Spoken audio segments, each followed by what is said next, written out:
matin, avant d'intervenir moi-même demain matin, je suis venu vous parler brièvement d'une autre maladie chronique qui est celle de la médecine française. C'est la maladie de la démographie médicale.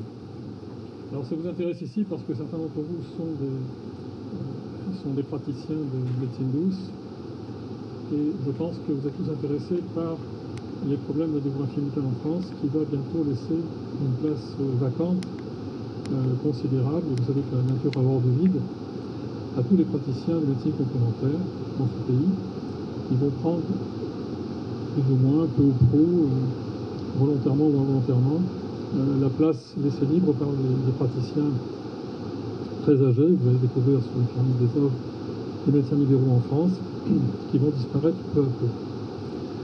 Qu'est-ce que vous montre cette pyramide des âges? C'est un document qui est accessible à tous, je veux dire, c'est pas un document secret, hein, je le tire en fait tout simplement du rapport annuel de la CARMF, hein, qui est la Caisse autonome de retraite des médecins français. Donc c'est à la disposition de tout le monde, c'est connu, c'est censé être connu de tous. Le seul problème, c'est qu'on n'en parle pas. Vous savez qu'en France, l'information est libre, l'expression est libre aussi.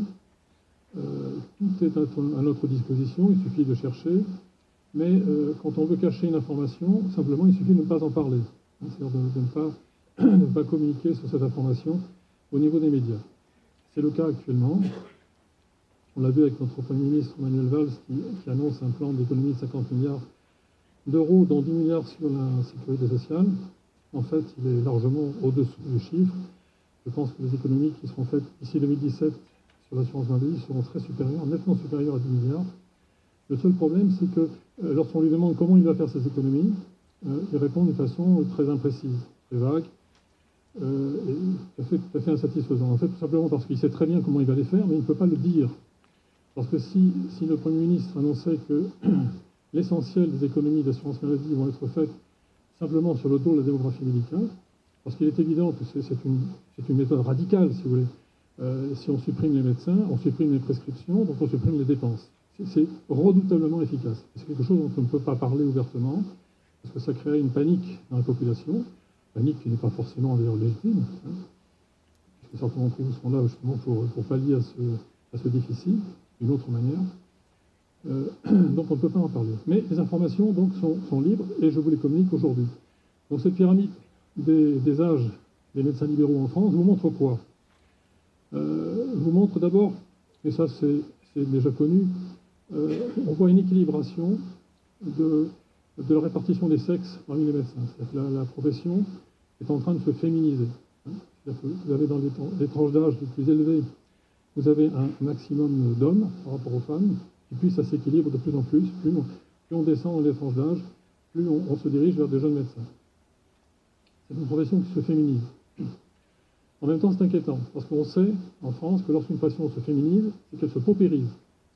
S'il y a moins d'hommes qui sont intéressés par une profession, s'il y a moins d'hommes qui suivent une filière scientifique ou professionnelle, c'est que la filière est en train de se paupériser. Ça, c'est le premier signe d'inquiétude, sans vouloir faire de sexisme. C'est une réalité.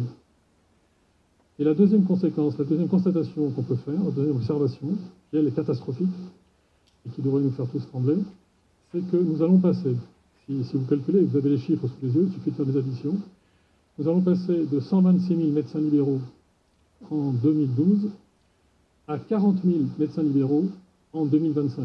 2025, c'est demain. Et nous allons perdre les 2/3 des effectifs de médecins libéraux en France.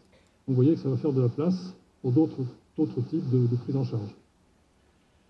Et si j'y arrive, je vais vous passer une autre diapositive, qui est les plus spécifiques de mon propre département, des Alpes-de-Haute-Provence, où la saignée est encore plus catastrophique, plus spectaculaire, puisque vous allez voir, nous allons perdre